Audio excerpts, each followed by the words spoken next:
Ons is in Spreuke hoofstuk 3, ons gaan lees verse 5 en 6, en dit sê dan die volgende. Vertrou op die Here met jou hele hart, en steun nie op jou eie insig nie. Ken hom in al jou weë, dan sal hy jou paaie gelyk maak. Net so ver in die skrif vandag. Kom ons buig vir die hoofde. Ag Here, ons dankie vir die woord, en ons dankie dat ons kan weet dat dit die waarheid is, dat dit u woord is, Here. Uitgeasem deur die Gees, Here. En aan ons gegee deur die barmhartigheid en deur die genade, sodat ons u kan ken. En Here, ons gebed dan weer vanoggend is, gun dit ons, o Here, dat ons u wel sal ken, Here. Nie volgens ons eie denke of ons eie insig nie, Here, maar volgens u woord. Dat ons dit sal aanneem, Here. Here, want u weet en ons weet dat ons is maar nietige mense, ons is sondig. En daarom vra ons, Here, dat u Gees ons daarop sal kom, om u woord aan te neem, vir dit wat dit is, en vir dit wat dit sê.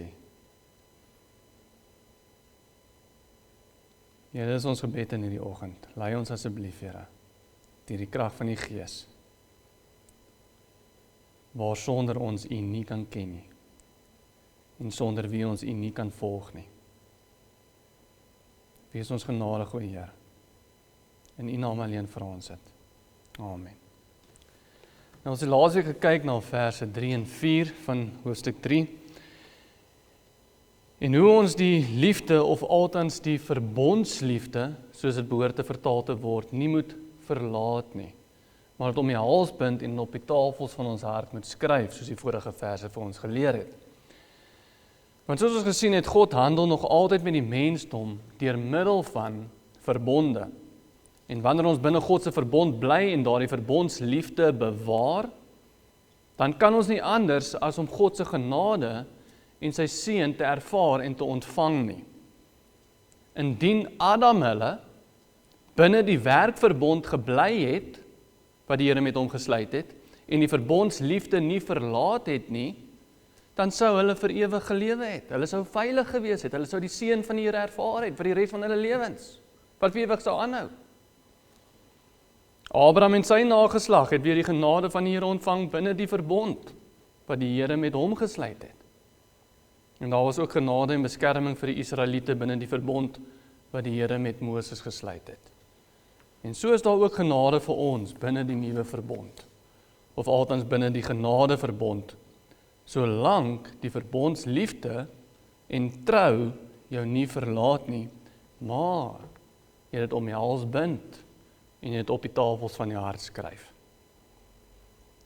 Indien hierdie gebooie wat Salomo besig is om sy seun te leer, sy eie gebooie was, of menslike gebooie was, sou Salomo ook nie die beloftes kon maak wat hy wel aan sy seun maak nie. Indien Salomo 'n klomp van sy eie reëls opgemaak het, sou hy nie vir sy seun kon sê, soos ons gelees het in vers 4, dan sal jy genade vind en 'n goeie insig in die oë van God en mense nie. Hy sou dit nie vir hom kon gesê het nie. Want die seën en genade van die Here is nie gegrond op menslike reëls of menslike gebooie nie, of gegrond in menslike beloftes en verbonde nie, maar in die verbond wat die Here met die mensdom maak. Die Fariseërs het dit probeer.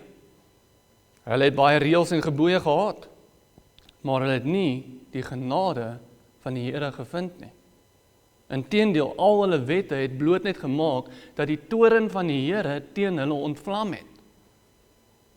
Hulle het hulle eie gebooie gemeng met die gebooie van die Here, en 'n reddende genade daaraan gekoppel, terwyl dit nie gebooie was wat ooreengestem het met God en sy verbond nie. Daar was geen verbondsliefde nie, en daarom ook geen genade vir hulle nie. Maar die van ons wat werklike liefde het vir die Here, het ook 'n liefde vir sy verbond, en bind dit om die hals, en so Salomo dan sê, jy sal genade vind. Die veiligste plek vir enige persoon op hierdie aarde, om te wees, is binne 'n verbond met die lewende God. En die verbond wat tans van toepassing is die genadeverbond binne Christus. En die wat in hom is 100% veilig en sal genade vind.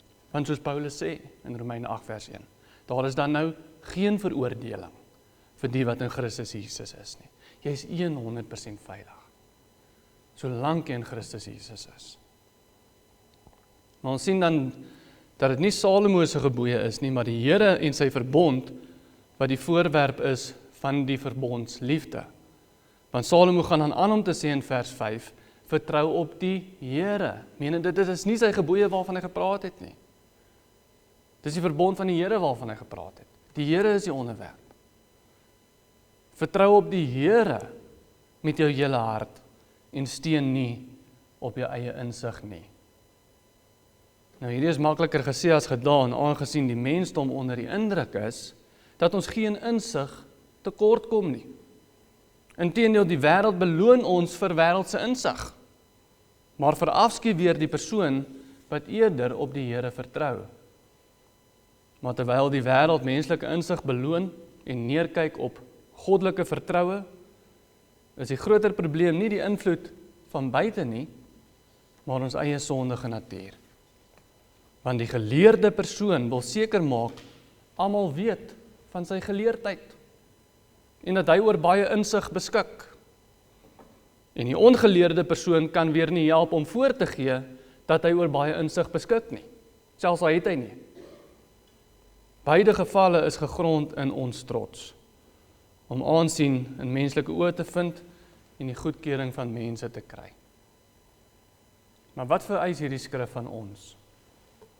En wat vereis dit van ons wanneer dit sê, steun nie op jou eie insig nie?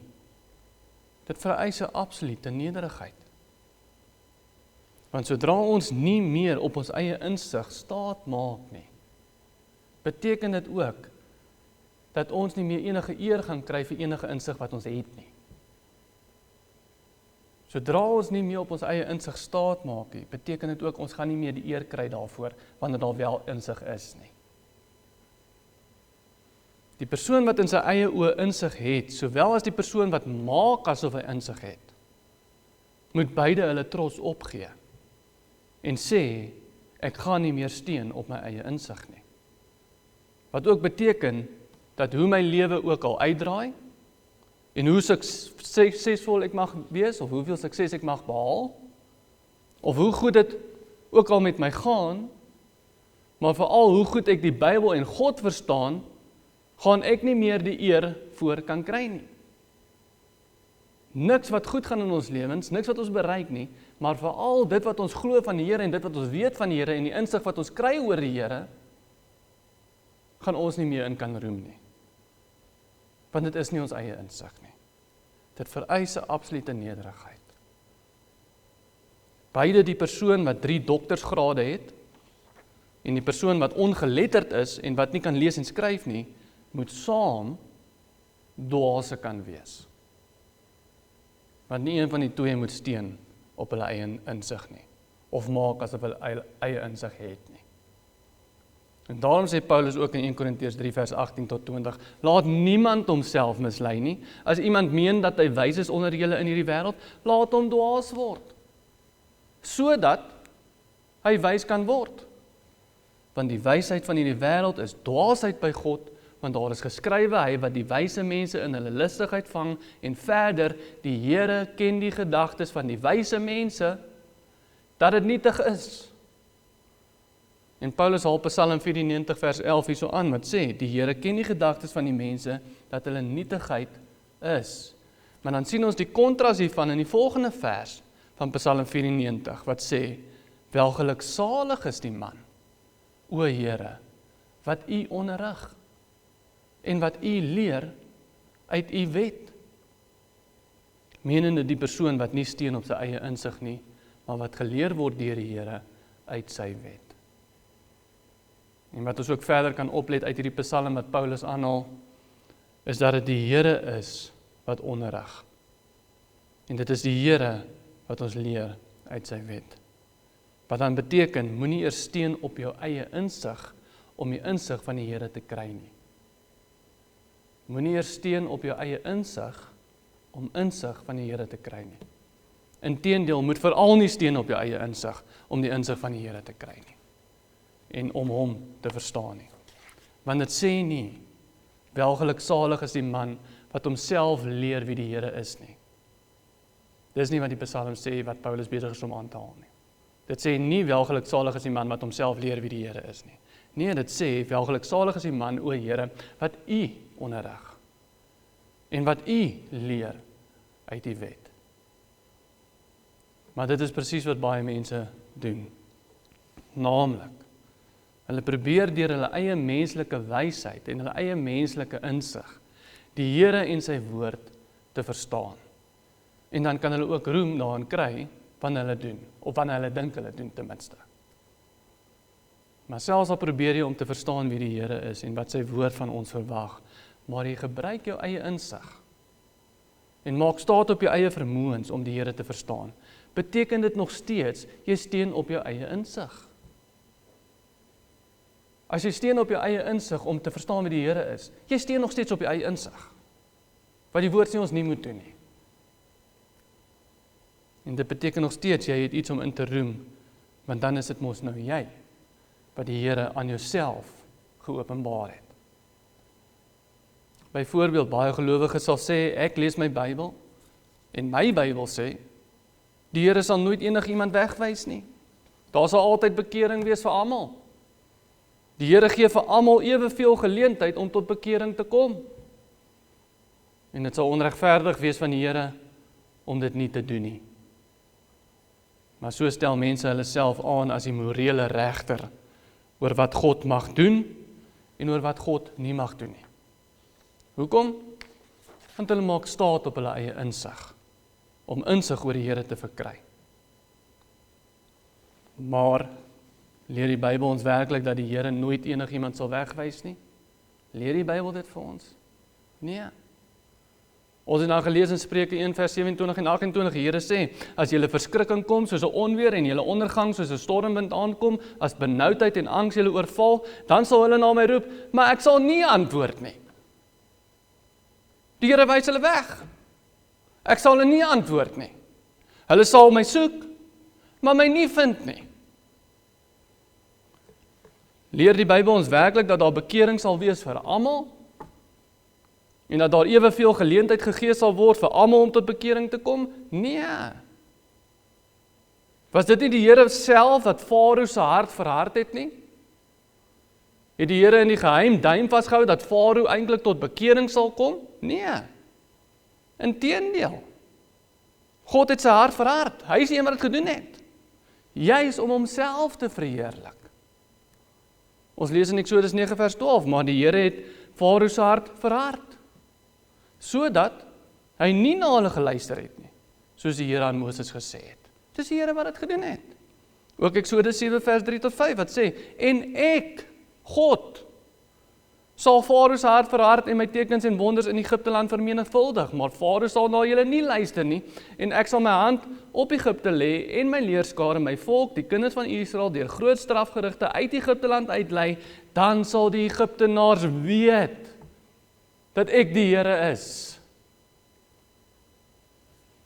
En hierdie is hoekom katekismes so belangrik is. Want soos ons lees onder die derde vraag van die katekismes vir jong kinders wat ons vroeër die week uitgestuur het, vra die derde vraag die volgende. Vraag 3. Waarom het God jou en alles gemaak? En die antwoord is, vir sy glorie. Maar wat glo baie gelowiges, teenstrydig met wat hierdie vraag ons leer? Baie gelowiges glo God het alles gemaak en hy orkestreer sy hele skepping om soveel as moontlik mense te red. En dit is eenvoudig nie waar nie. Wat wel deur die woord ondersteun word, is dat God alles gemaak het en sy skepping so orkestreer, nie om soveel as moontlik mense te red nie, maar dat sy naam soveel as moontlik glorie kry. Dis wat daai vraag ons leer.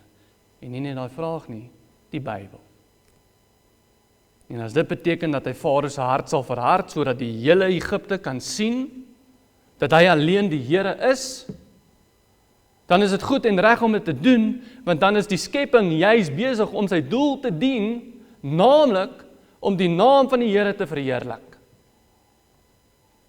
Ja, die Here is genadig om sommige te red, maar wat is die primêre doel daarvan? Wat is die primêre doel van ons redding? Sy verheerliking. Die primêre doel van jou redding is nie jou redding nie. Die primêre doel van jou redding is sy verheerliking. Dit is so eenvoudig, 'n kind kan dit verstaan. Vraag 3. Waarom het God jou en alles gemaak? Antwoord: vir sy glorie. Dis hoe maklik dit is. Maar mense wil eerder steun op hulle eie insig en hulle self as die morele regter aanstel oor God en sê, maar dit kan nie wees nie. En dit terwyl logika alleen vir ons behoort te vertel dat dit nie waar is dat die Here almal dieselfde geleentheid gee om hom te ken nie, want miljoene mense het al gesterf sonder om ooit die evangelie te hoor nie. Hoekom? Want dis hoe die Here dit beplan het. Hierdie gelowiges sal dan aangaan om te sê, ja, maar die Here sal hulle oordeel volgens hulle gewete. As hulle nog nooit van Christus gehoor het nie, en hulle sal dan in die hemel kan ingaan, gebaseer op hulle goeie gewete. Maar hulle sê dit, terwyl die skrif ons duidelik leer in Johannes 14 vers 6. Jesus antwoord hom, ek is die weg en die waarheid en die lewe, niemand kom na die Vader, behalwe deur my nie. Niemand nie. Die Here sê nie, niemand kom na die Vader behalwe deur my of 'n goeie gewete nie. Nee, daar is geen saligmaking, daar is geen redding, sonder en buite Jesus Christus nie. Niemand kom na die Vader, behalwe deur die Seun nie. Mense maak staat op hulle eie insig en stel hulle self aan as die morele regter van wie God mag wees en wie God nie mag wees nie.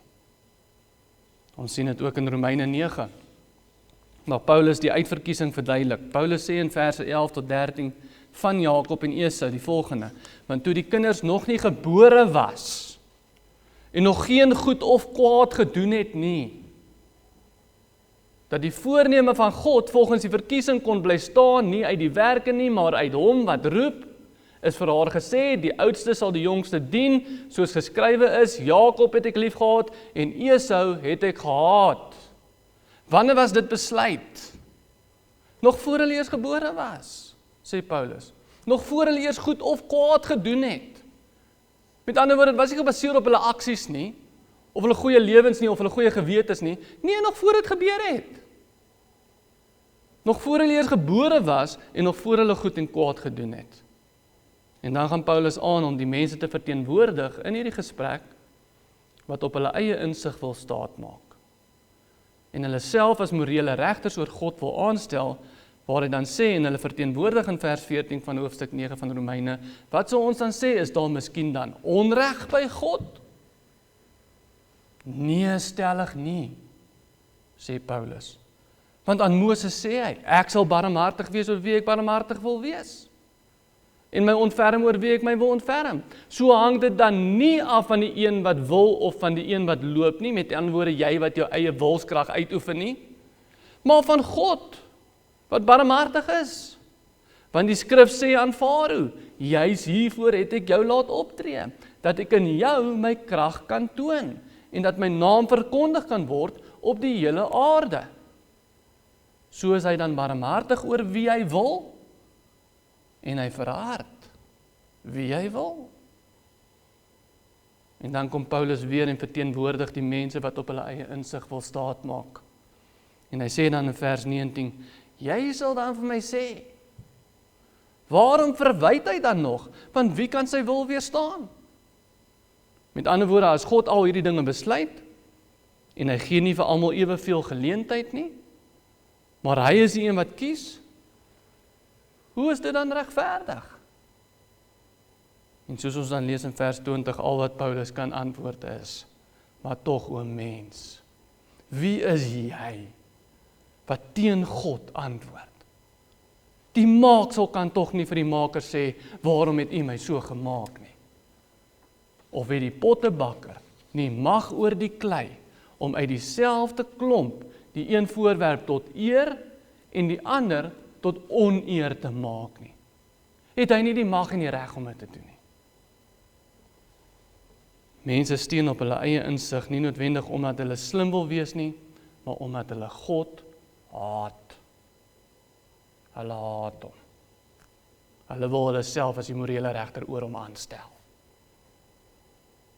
Hulle wil hê die antwoord op vraag 3 van daardie katekismes moet wees, dat God alles gemaak het, nie vir sy glorie nie, maar vir hulle eie beswil. Maar soos Paulus sê, het die pottebakker nie mag oor die klei om uit dieselfde klomp die een voorwerp tot eer en die ander tot oneer te maak nie. En dan vers 13, juis om bekend te maak die rykdom van sy heerlikheid. Hoekom verhard die Here Farao se hart? Juis om bekend te maak die rykdom van sy heerlikheid. Hoekom was daar nie geleentheid vir bekering vir Judas Iskariot nie? Want sy bediening was juis om Christus te verraai en so die Here te verheerlik deur sy opstanding. Soos ons lees in Petrus sê in Handelinge 1 vers 16 en 17, broeders, hierdie skrif moes vervul word, wat die Heilige Gees voorspel het deur die mond van Dawid, aangaande Judas wat die leier was, van die wat Jesus gevange geneem het, want hy is saam met ons getal gereken, en het die lot van hierdie bediening gekry. Wat is 'n bediening? Die bediening om Jesus te verraai. Dit was sy lot, sodat profesie vervul kan word. Hoekom? Want het die pottebakker nie mag oor die klei om uit dieselfde klomp die een voorwerp tot eer en die ander tot oneer te maak nie. Hoekom? Juis om dit bekend te maak die rykdom van sy heerlikheid.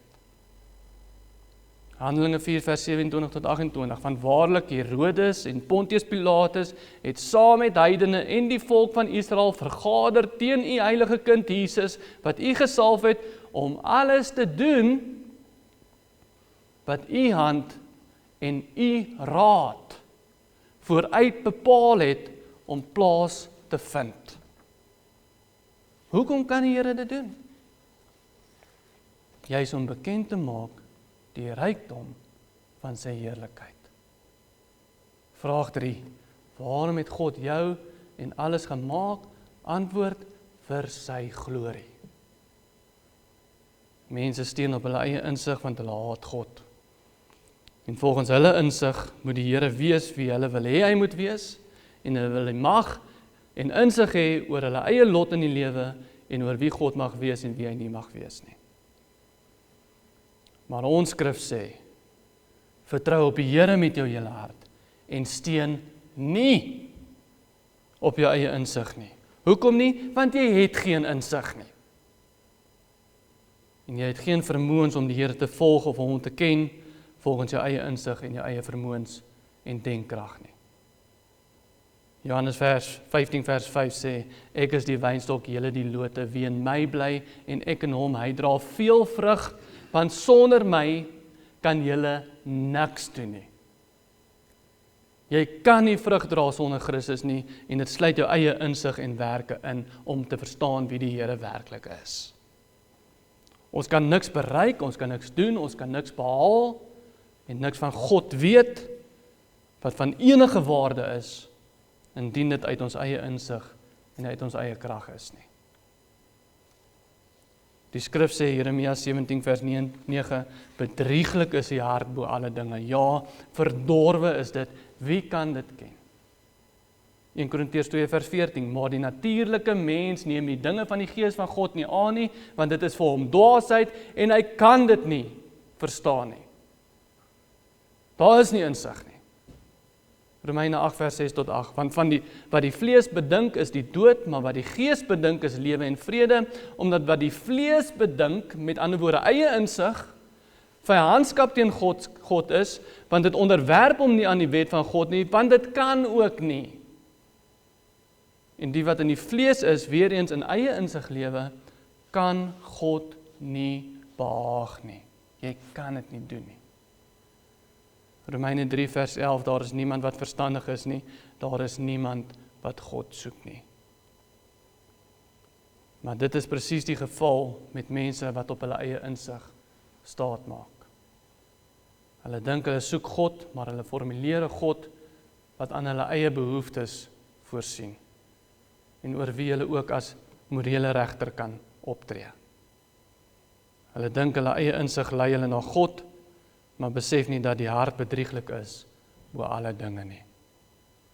En hulle span hulle eie wilskrag in om die Here so op te som, maar so maak hulle staat op hulle eie insig en op hulle eie vlees en besef nie dat wat die vlees bedink vyandskap teen God is, want dit onderwerp hom nie aan die wet van God nie, want dit kan ook nie.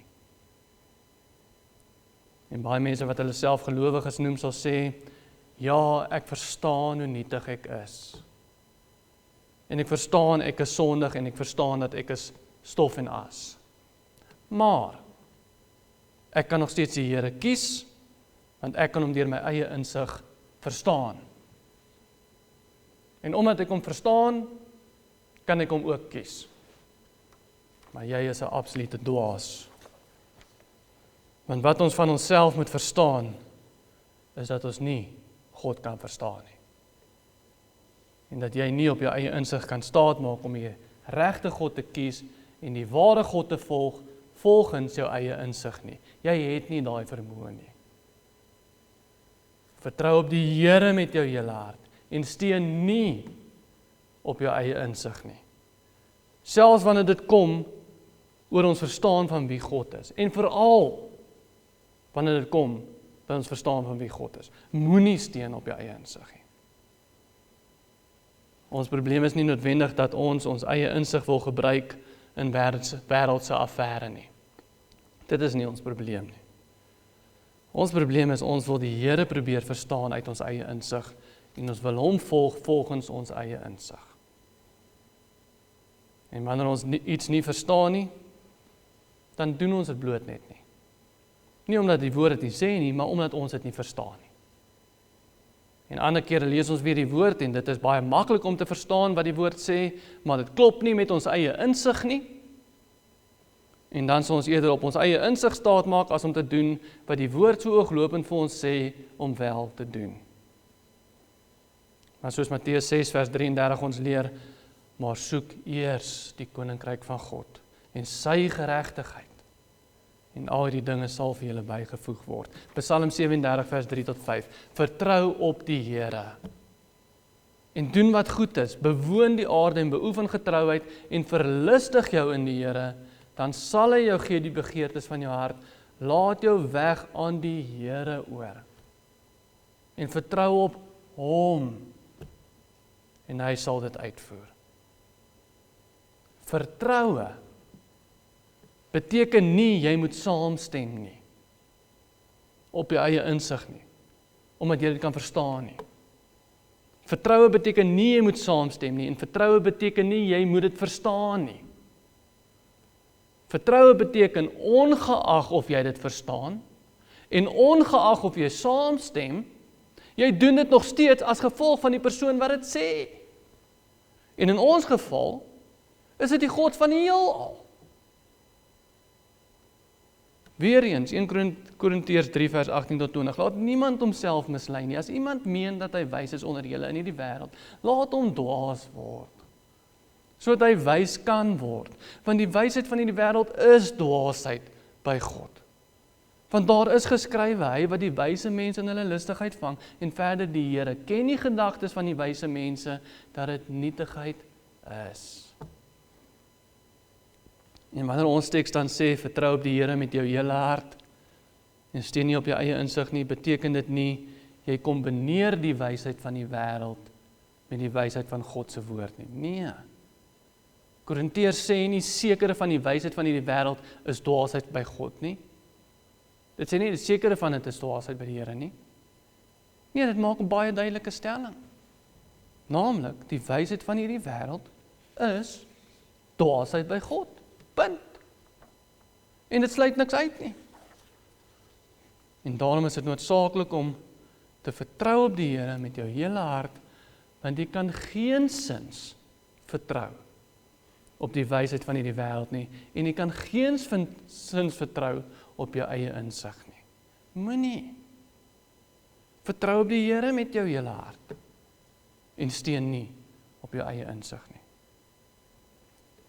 Maar om af te sluit, ons lees van die wapenrusting van God in Efesiërs 6, hoofstuk 6 vers 10 tot 18. Waar staan: Eindelik my broeders, word kragtig in die Here en in die krag van sy sterkte. Trek die volle wapenrusting van God aan, sodat julle staande kan bly teen die liste van die duiwel. AKA, vertrou op die Here met jou hele hart en steun nie op jou eie insig nie.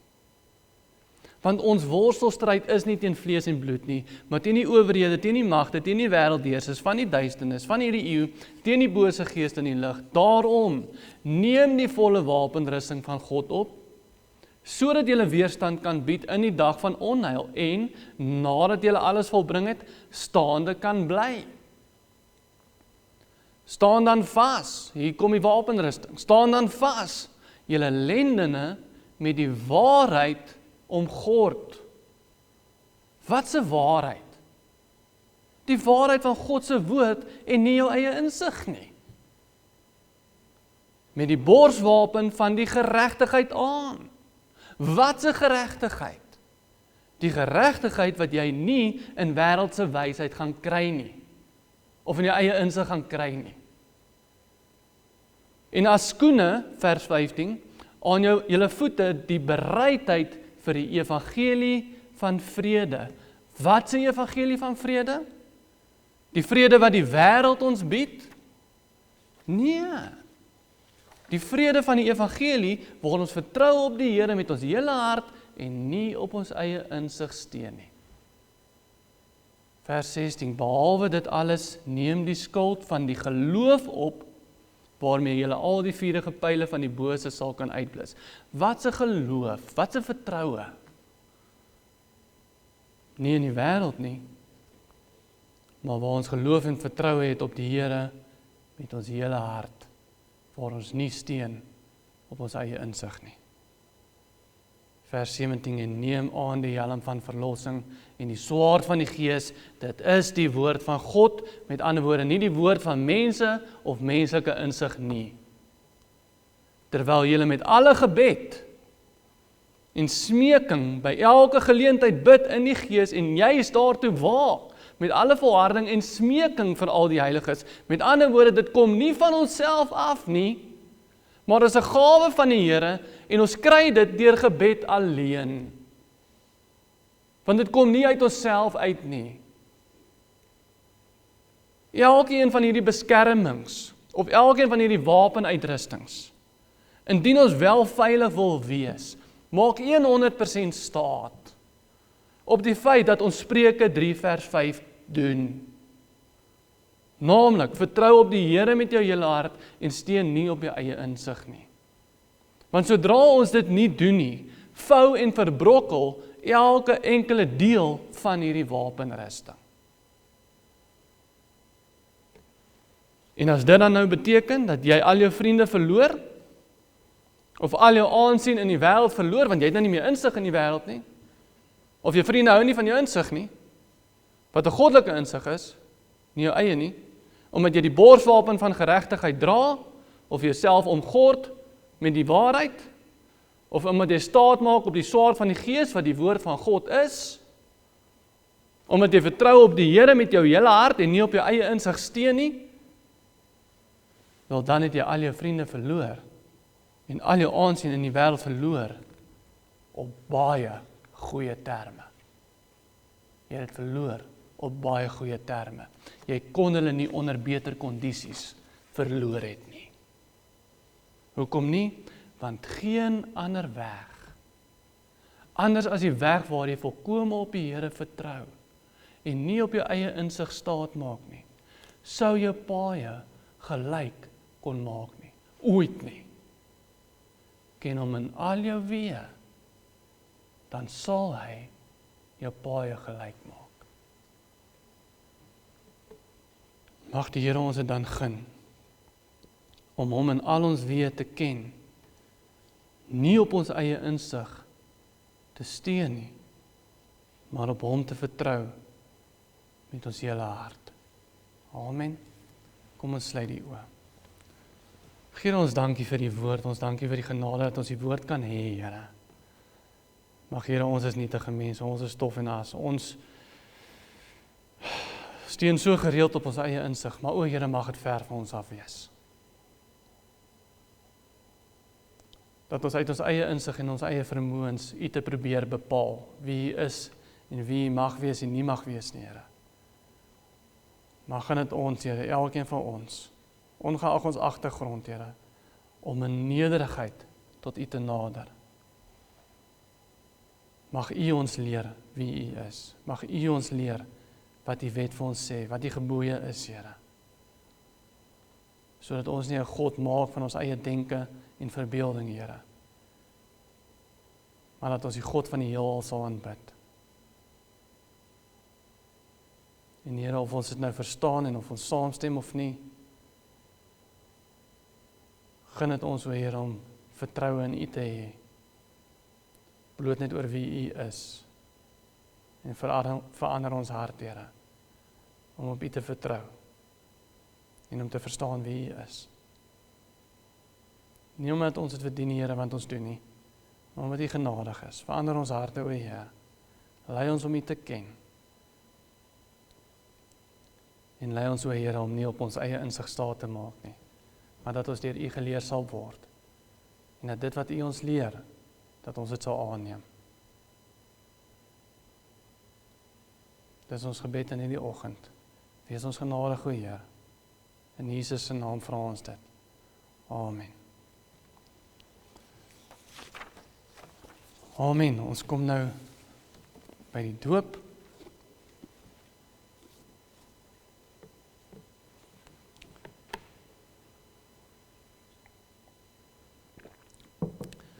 Waarvoor ek baie opgewonde is. Maar die hoofsaak van die leer van die heilige doop word in hierdie 3 punte saamgevat. Ten eerste, ons en ons kinders is in sonde ontvang en gebore en is daarom onder die toorn van God, sodat ons nie in die ryk van God kan inkom nie, tensy ons opnuut gebore word. Dit word aan ons geleer deur die indompeling in en besprinkeling met die water, waardeur die onreinheid van ons siele vir ons aangewys word, sodat ons vermaan word om 'n afkeer van onsself te hê, ons voor God te verootmoedig en ons reiniging en saligheid nie buite onsself, nie binne onsself nie, maar buite onsself te soek. En ten tweede, die heilige doop betuig en verseël aan ons die afwassing van die sondes deur Jesus Christus. Daarom word ons gedoop in die naam van die God, die Vader en die Seun en die Heilige Gees.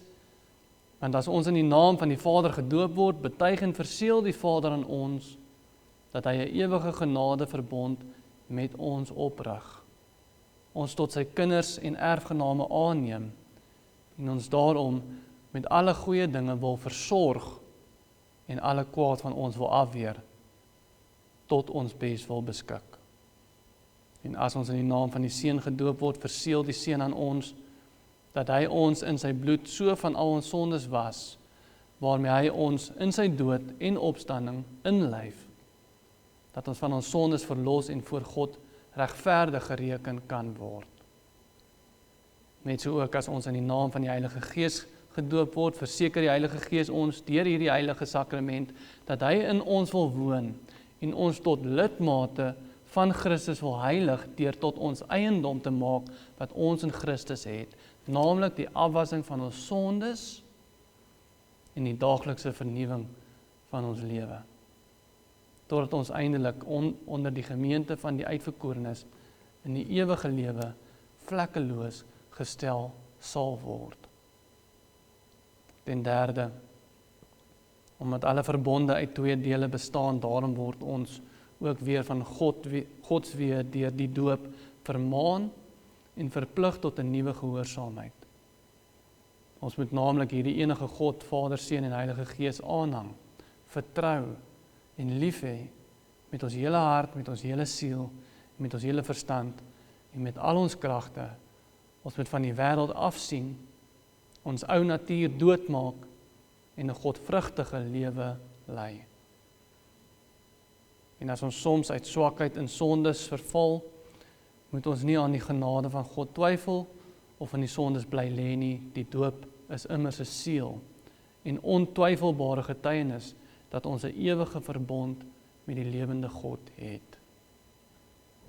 En hoewel die kinders van die Christene al verstaan hulle hierdie dinge nie uit krag van die verbond gedoop moet word, is dit nogtans nie geoorloof om die volwassenes te doop nie, tensy hulle eers onder die besef van hulle sondes, van hulle boetvaardigheid en van hulle geloof in Christus belydenis doen. Want om hierdie rede het nie alleen Johannes die doper onder die verkondiging van die doop van bekering tot vergifnis van sondes volgens die gebod van God, die wat hulle sondes bely het, gedoop nie, maar het ook ons Here Jesus Christus sy apostels beveel om al die nasies te onderrig en hulle in die naam van die Vader en die Seun en die Heilige Gees te doop, terwyl hy hierdie belofte daarby voeg, dat wie geglo het en gedoop is, gered sal word. So het ook die apostels, so blyk uit die handelinge van die apostels volgens hierdie reël, nie ander volwassenes gedoop nie, as net die van hulle boetvaardigheid en geloofbelydenis gedoen het. Daarom is dit ook vandag nie geoorloof om enige ander volwassenes te doop nie, as die wat die verborgenhede van die heilige doop uit die prediking van die heilige evangelie geleer het, en dit verstaan, en daarvan sowel as van hulle geloof deur mondelinge belydenis rekenskap kan gee. En om hierdie instelling van God tot sy eer, tot ons troos en tot opbouing van die gemeente uit te voer, laat ons daarom die naam van die Heilige Here aanroep. Kom ons sluit die oë. O almagtige ewige God, U het volgens die streng oordeel die ongelowige en onboetvaardige wêreld met die sondvloed gestraf, en die gelowige Noag met sy gesin 8 mense deur die groot barmhartigheid gered en bewaar. U die verharde Farao met al sy manne in die Roeisee verdrink en U volk Israel op droë grond daardeur gelei, waardeur die doop afgebeeld is. Ons bid U kragtens U grondelose barmhartigheid, dat U hierdie broer genadiglik wil aansien en deur die Heilige Gees in die Seun Jesus Christus wil inlyf, sodat hy met hom in sy dood begrawe mag word en met hom in 'n nuwe lewe mag opstaan. Laat hy, terwyl hy hom daagliks navolg, sy kruis blymoedig dra en hom aanhang met opregte geloof, vaste hoop en vurige liefde, sodat hy hierdie lewe wat tog niks anders as 'n voortdurende sterwe is nie, deur U getroos mag verlaat en op die laaste dag sonder verskrikking voor die regterstoel van Christus, U Seun, mag verskyn. Dit bid ons deur hom, ons Here Jesus Christus, U Seun, wat saam met U en die Heilige Gees, een enige God, leef en regeer in ewigheid. Amen. En Liam, jy mag vorentoe kom. En dan kan jy sommer hier langs my kom staan.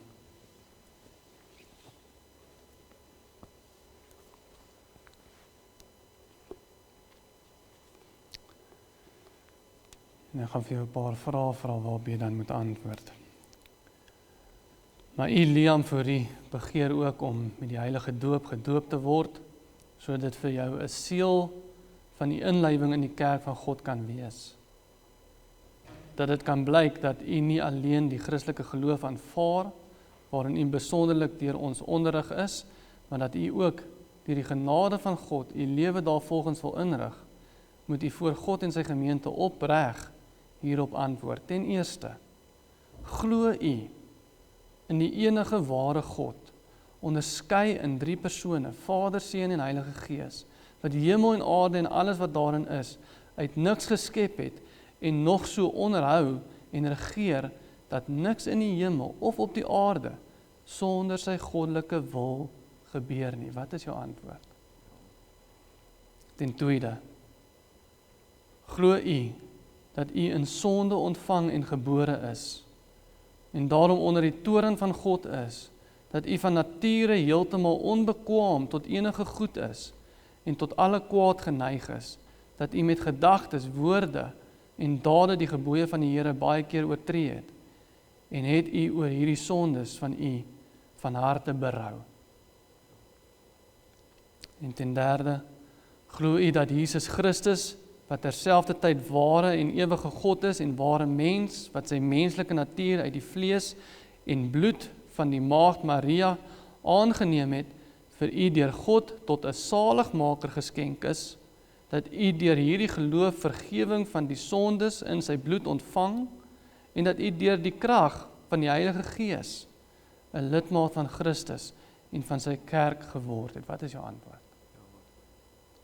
Ten vierde, stem u in met al die artikels van die Christelike geloof, soos dit hier in die Christelike kerk uit die woord van God geleer word, en is u van voorneme om tot die einde van u lewe in hierdie leer te volhard, sien u af van alle ketterye en dwalinge wat met hierdie leer bots, en beloof u dat u in die gemeenskap van hierdie Christelike kerk sal volhard, nie alleen in die aanhoor van die goddelike woord nie, maar ook in die gebruik van die heilige nagmaal. Wat is jou antwoord? En ten vyfde, het u van harte voorgeneem om altyd Christelik te lewe en van die wêreld en sy sondige begeerlikhede af te sien, soos dit lidmate van Christus en sy gemeente betaam, en sal u gewillig aan alle Christelike vermaanings onderwerp. Wat is jou antwoord hierop? Mag die goeie en grote God uit sy goedheid, deur ons Here Jesus Christus aan u, in hierdie heilige voorneme sy goddelike genade en seën verleen. Amen. En daarmee, Liam, doop ek jou. Jy kan nader staan in die naam van die Vader,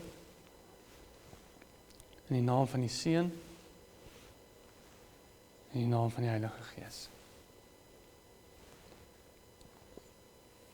Kom ons sluit die oë. Almagtige, barmhartige God en Vader, ons dank en loof u dat u ons en ons kinders deur die bloed van die geliefde Seun, Jesus Christus, al ons sondes vergewe, en ons deur die Heilige Gees tot lidmate van die enige gebore Seun, en daardeur tot u kinders aangeneem het, en dit aan ons met die heilige doop beseël en bekragtig. Ons bid u ook deur hom, u geliefde Seun, dat u hierdie broer altyd met die Heilige Gees wil regeer, sodat hy Christelik en godvrugtig lewe en in die Here Jesus Christus groei en toeneem, sodat hy u vaderlike goedheid en barmhartigheid, wat u aan hom en ons almal bewys het, kan bely en in alle geregtigheid onder ons enigste leraar, koning en hoëpriester Jesus Christus kan lewe en moedig teen die sonde, die duiwel en sy hele ryk kan stry en oorwin, om u en u Seun Jesus Christus en ook die Heilige Gees, die enigste ware God, ewig te loof en te prys. Amen. Amen. Dan kan ons staan en ons gaan saam sing, hier is jou boek. Ons kan blaai na lied nommer 287.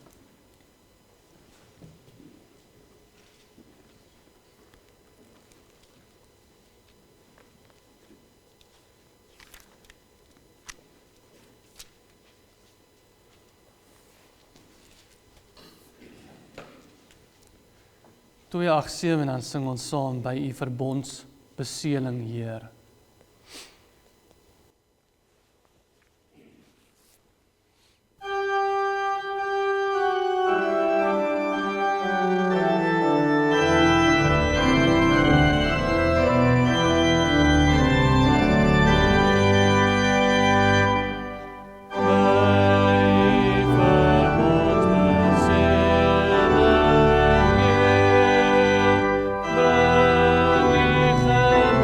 Gemeente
dag en 'n geseënde week.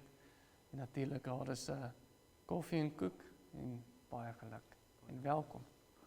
Sê, mooi dag vir julle almal.